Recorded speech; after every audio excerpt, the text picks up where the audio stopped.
But this spring, the one-eyed female only laid one egg.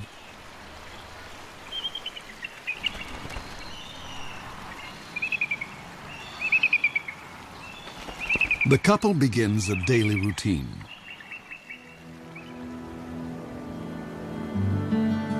For 5 long weeks, they'll take turns incubating the egg. As winter ebbs, the well-practiced team seems to be headed for success. But spring is a fickle season.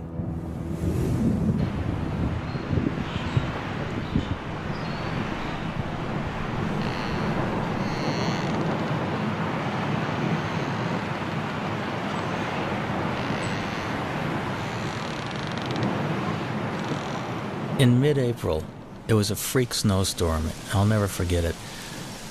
The nest was being blown around by this violent wind. The snow was going absolute horizontal, and it just kept reminding me of what these birds are facing in everyday life.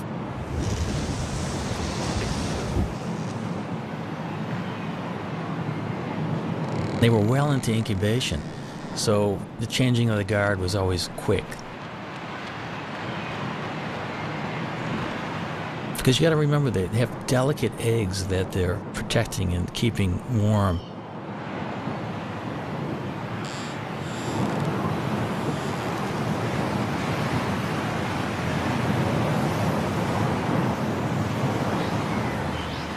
There seemed to be shifts of an hour and a half, where one eagle would sit on the egg while the other was out foraging for food.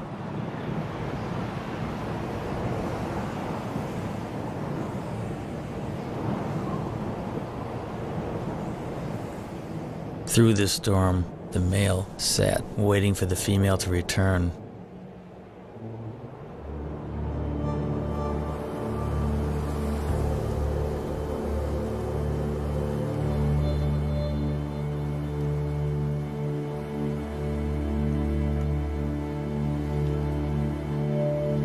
Tragically, something happened to her, we're not sure what.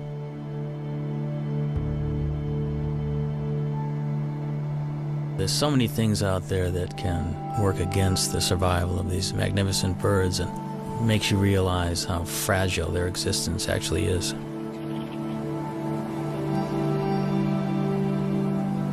Cold and hungry, the father abandons his egg. Now he has lost almost everything. He may find another mate and start all over again. But until then, he must defend his territory alone.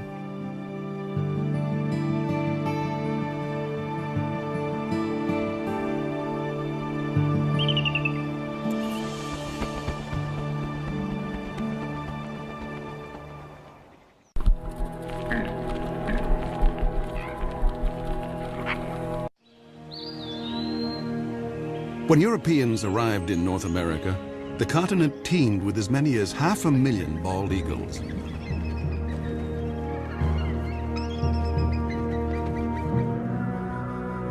But as settlers advanced, the raptors became targets, and their nesting trees fell to the blade.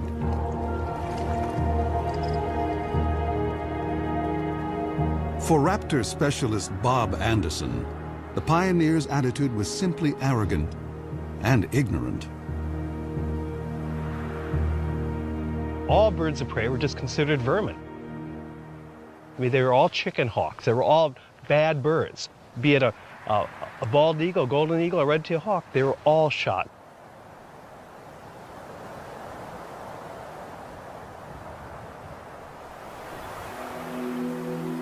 At the start of the 20th century, bald eagles were under siege across the lower 48. Alaska seemed like the last wild place, and there the bald eagle thrived. But in 1917, the territory introduced a cash bounty. By mid-century, over 120,000 eagles had been shot. And the gravest threat was still to come. After World War II, DDT came into widespread use to control insect pests. bald eagle numbers went from decline to free fall. When I was a kid, just to see a bald eagle was just a once-in-a-lifetime experience. The phones would ring if a bald eagle was seen anywhere. I mean, everybody would call it. It'd be on the front page of the paper. A bald eagle was seen. DDT made eggshells thin and fragile, sharply reducing the number of hatching chicks. The crash was taking place so rapidly, I was just convinced whatever eagle I saw was just going to be a dinosaur. In my lifetime, they were going to be extinct. In the 1960s, just over 400 nesting pairs remained in the continental United States. In the 70s, 2 centuries after embracing an icon of wildness, the U.S. declared the bald eagle endangered. America's symbol of strength had become an emblem of environmental degradation. But America was not about to forsake its troubled symbol. Researchers finally persuaded Congress to take action against DDT. By 1973, general use of the pesticide was banned. Almost immediately, bald eagles started to rebound.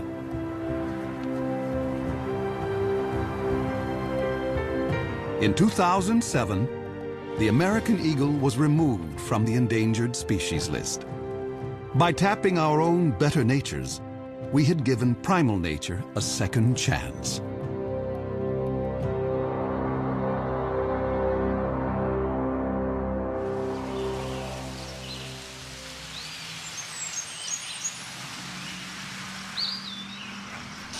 It was late summer and the eagle had left the nest. It was a perfect opportunity to climb the 80 feet up and investigate. Bob and I wanted to have a look to see just what was on the nest.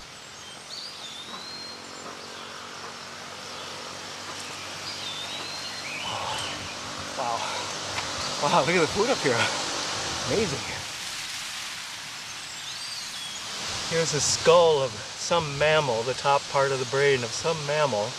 And here we've got the remains of this is a rabbit foot. Here, you see a little bit of the femur.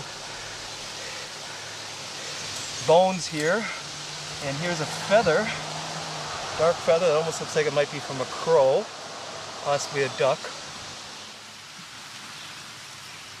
Bob and Neil decide to look for possible positions to put cameras. Bob is a nest cam expert. The one that we're really hoping to install here in the next week or two are multiple cameras. You know, one on this limb, maybe one on this limb, perhaps one on the other limb, all pointing into this general area, the bowl of the nest.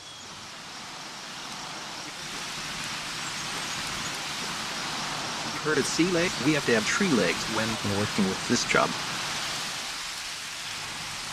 Bob will have a bird's eye view in the coming nesting season, no matter whether the single male succeeds or fails.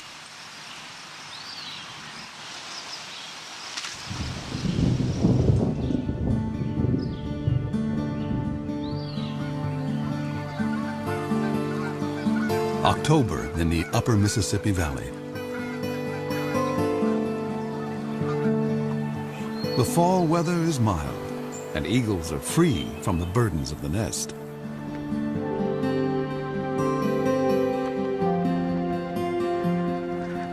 Water birds, soon to depart for warmer havens, are briefly abundant.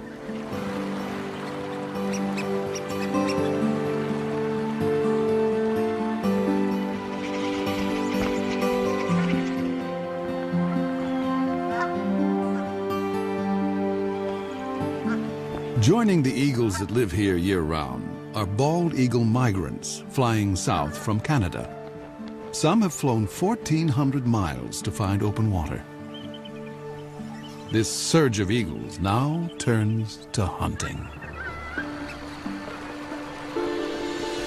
Bald eagles will sometimes chase mallards, but the river offers much easier prey. Coots raft together by the thousands, and these calm birds are a favorite meal. A strong wind allows an eagle the rare chance to hover like a smaller raptor, the kite.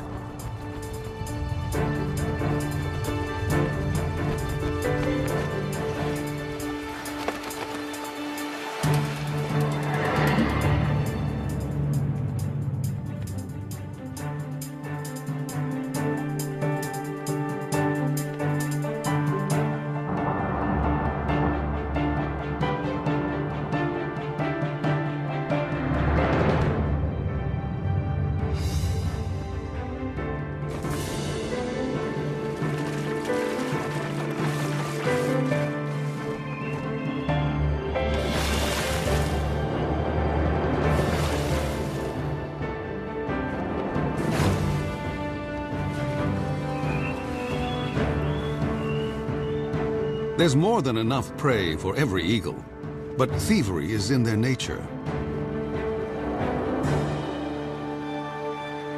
As one hunter lands at a muskrat hut, other eagles immediately try to steal his prize.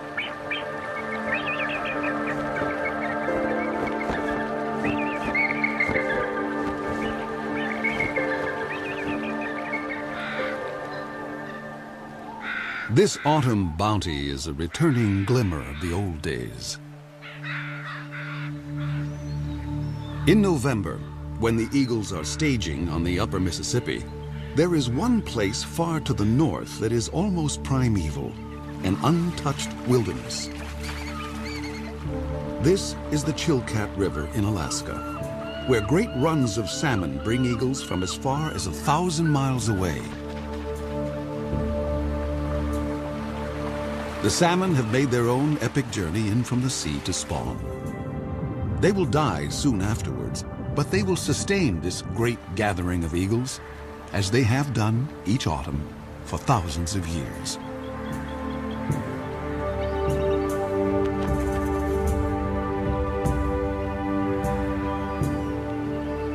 I've always wanted to go to the Chilkat, and it was not a letdown. I have never seen so many eagles in one place. And there can be as many as 2,000 in one small area of the river. It's like going back into time being there.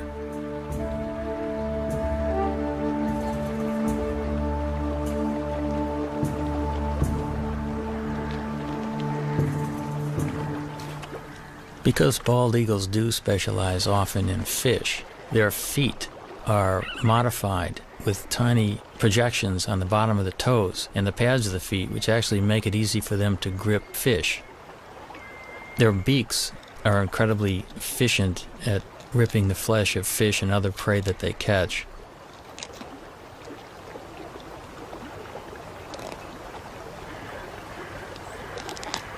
Eagles generally can go fairly long periods without eating. They have what's called a crop, which is an extension of the esophagus, which is a storage bag for food. When there's plenty of food around, they'll take advantage of it by gorging themselves. And they can actually go after a gorge for a week to 10 days without feeding if they have to. But as soon as a bald eagle catches something, you can bet that within seconds, another one's going to come in and hassle it.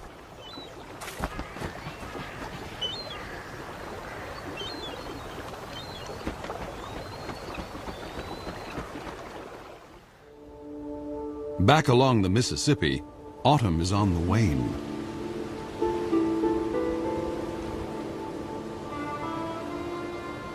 Winter makes a gentle entrance.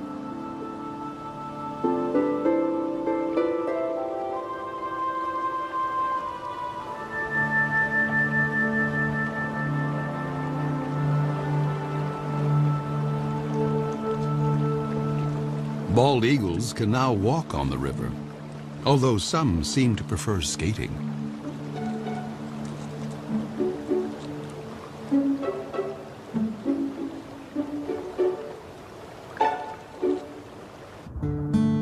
Gizzard shad can still be plucked up, but they will soon be entombed in ice. As open water freezes over, an eagle must be ever more precise.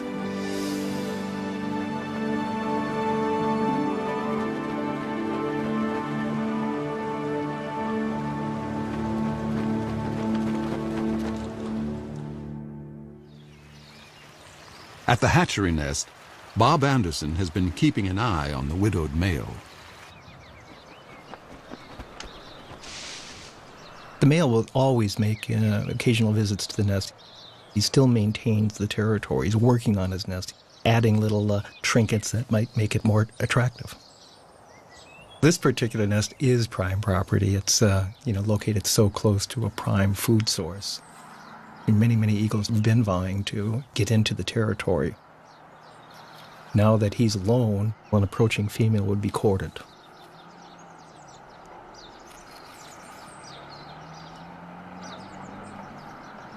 After rearranging his corn husks, the male sets off to cover his territory.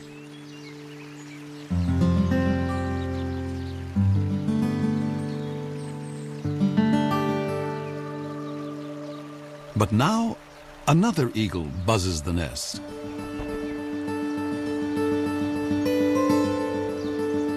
It's a female.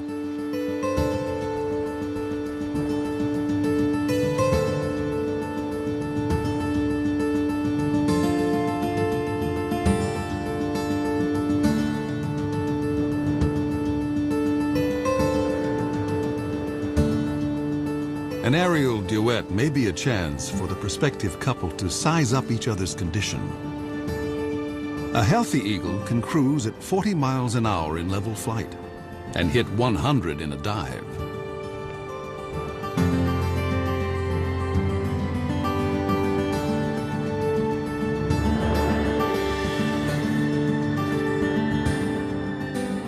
After a few minutes with their heads in the clouds, the courtship is over. Romance is a luxury. There's work to be done.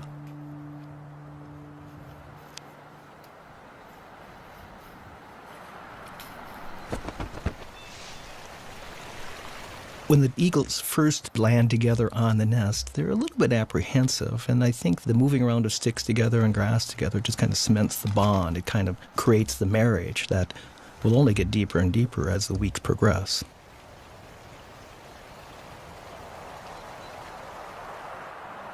But ironically, in this situation, the male has the final say. Even though she brings a stick and tries to put it in someplace, the male will grab her stick and put it someplace else.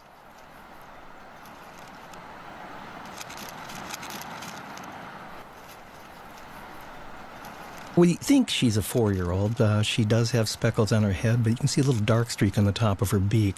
That dark streak tells us that maybe she's a 4-year-old. He's got a young bride, probably coming into her first breeding season.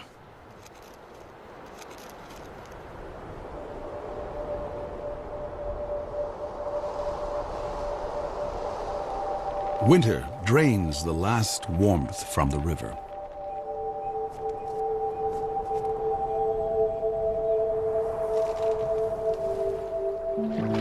Fresh perils appear for all the creatures along the Mississippi.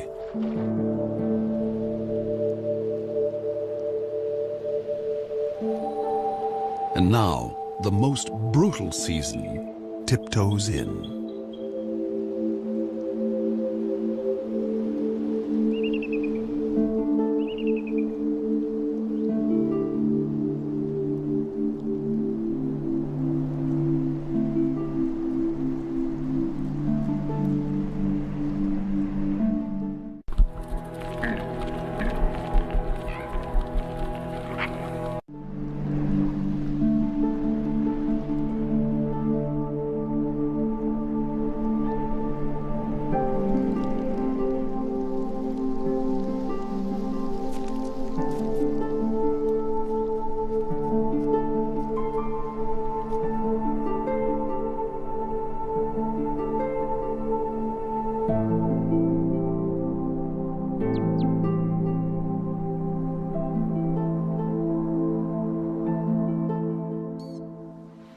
In a workshop beneath the Iowa hatchery nest, Bob Anderson checks on his reality show.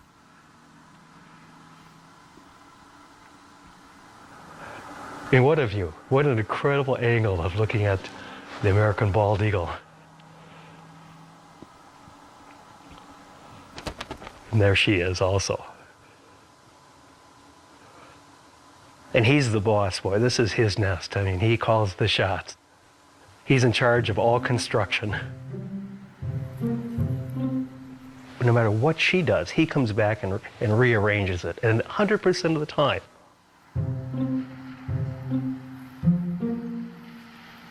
Now, she brought in a little bit of grass, and if she flies off now, he will go take that grass and put it someplace else.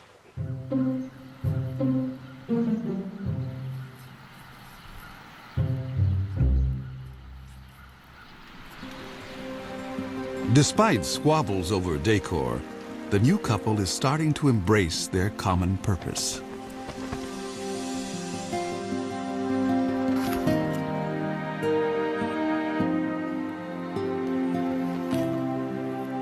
You can actually see them, they're bumping each other, they're interacting, there's no aggressiveness at all. A month ago, they would have never tolerated this being this close to each other. It's like now they're a team. We know that they're getting close to laying their eggs when you start seeing this behavior. The young female lays her quarter-pound egg before dawn.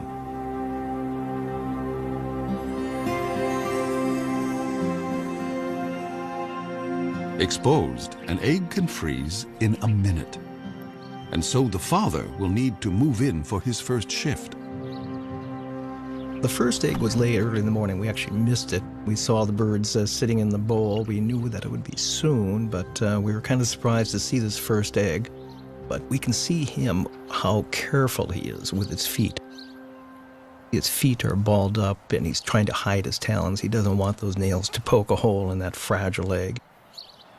It's touching to watch that sensitivity that this old guy has had, you know, with many, many eggs probably in his lifetime.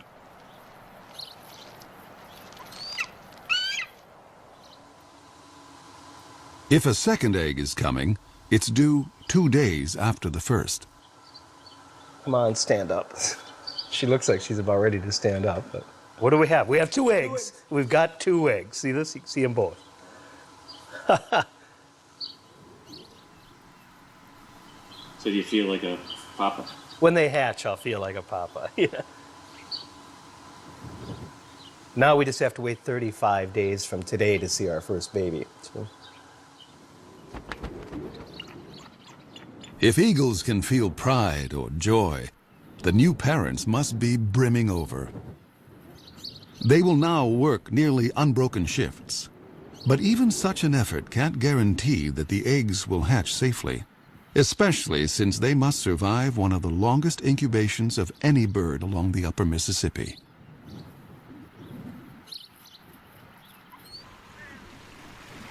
Egg thieves abound. Raccoons and crows are everywhere, so each parent is highly attuned to any sight or sound of menace. And then, another storm. We knew a storm was coming, and we really wanted to see the first reaction of the birds waking up covered in snow. So we made sure we had our recorders running long before daylight. I was at first disappointed we had snow on the lens, but it just shows how ugly the conditions really, really are. I mean, this bird's covered in snow. And she's screaming right now at the male, going, "Come and relieve me, come and take my place."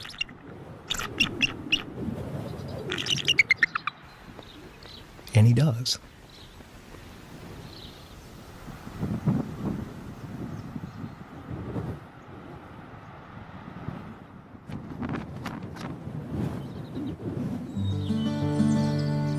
On a Minnesota farm 40 miles away, another family is further along. Their 2 eaglets have already hatched.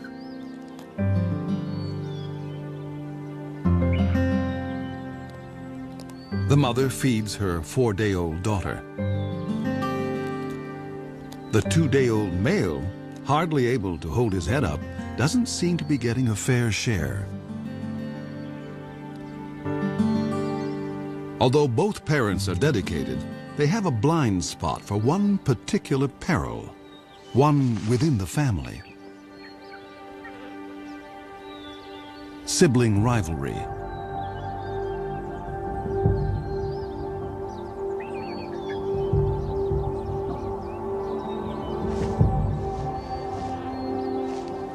It's not unusual for the older eaglet to turn on the younger and smaller.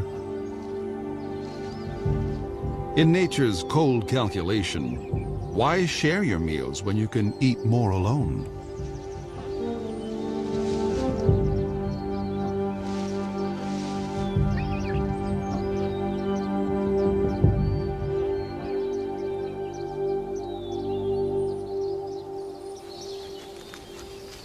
Neil has been documenting the story from a stifling blind just a stone's throw from the nest.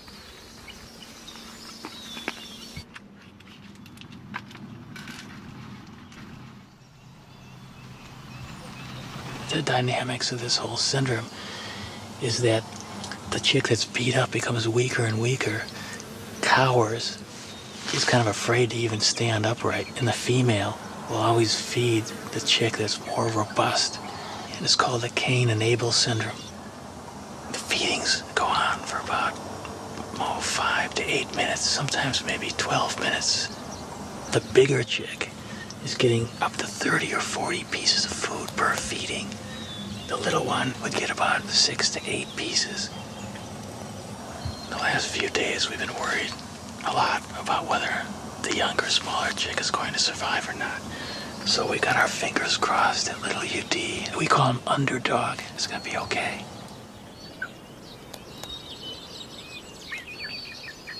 The battle will resolve, one way or another, and soon.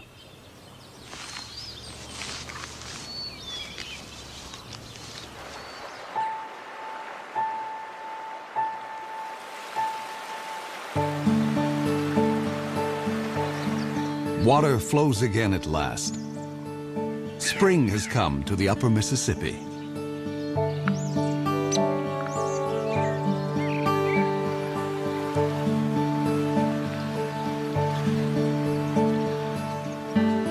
Things are looking up for all of the creatures along the river.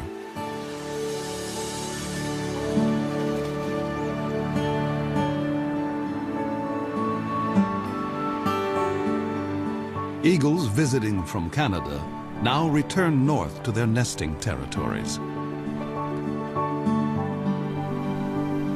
For year-round residents like the hatchery couple, spring means getting ready for eaglets.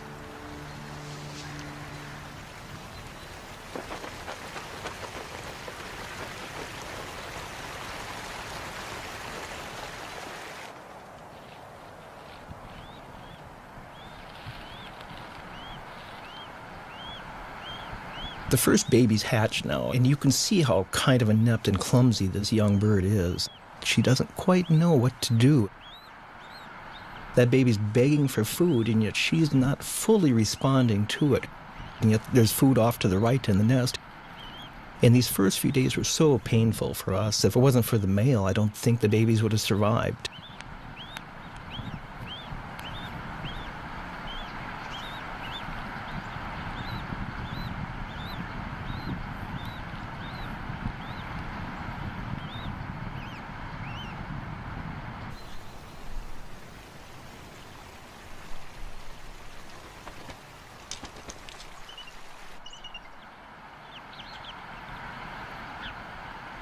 The eaglet is too exhausted to beg.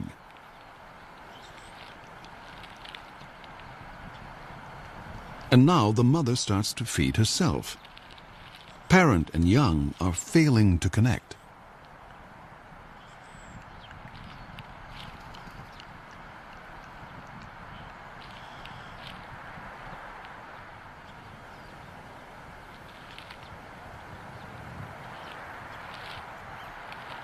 Suddenly, the mother focuses on her chick, as if seeing it for the first time.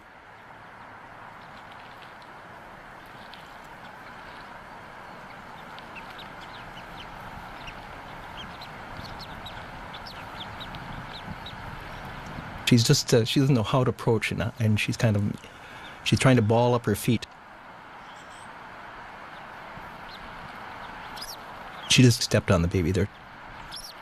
It's a lot different than a hard egg.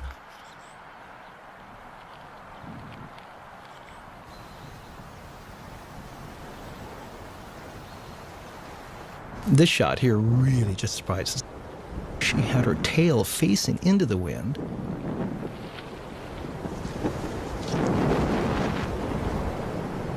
The winds gusted to 40 miles an hour. The wind actually literally blew her out of the nest, and she almost took the baby with her. Something an experienced bird would never do.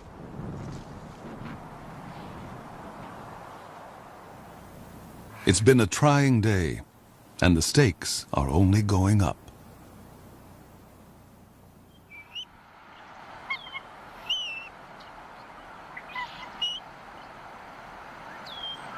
Here's our young female just standing up, and as you can see, we've got our second baby that it did hatch. And again, you can see that she's getting a little bit better with her feet. Already there's been a little bit of learning, I guess, that's taken place. And now the old man will come in, the guy that's so proven. That's him on the right. She's stepping off now.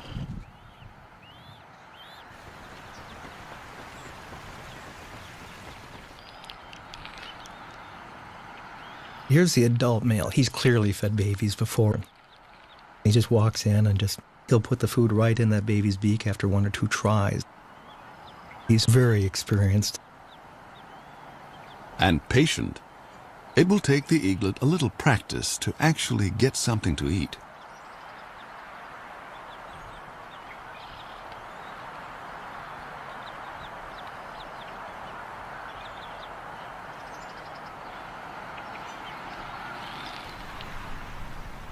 At least in this nest, there's no sign of sibling rivalry.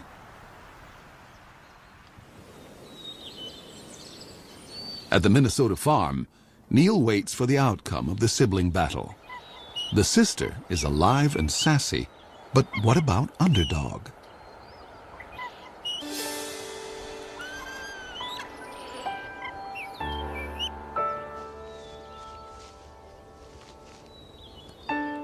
Finally, I could see that Underdog was competing. He was actually getting food offered by the female and gaining strength. Today he does look better. I think little Underdog might have a chance.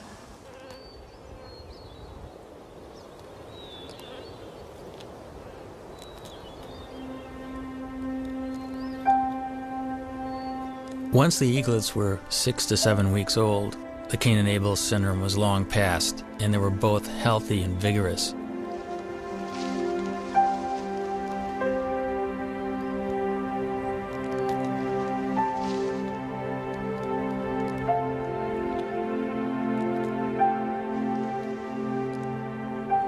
Each day these little guys will eat the equivalent of about a half a pound to a pound of fish. The demand on the parents is increasing, and they'll probably bring 4 or 5 kills to the nest during the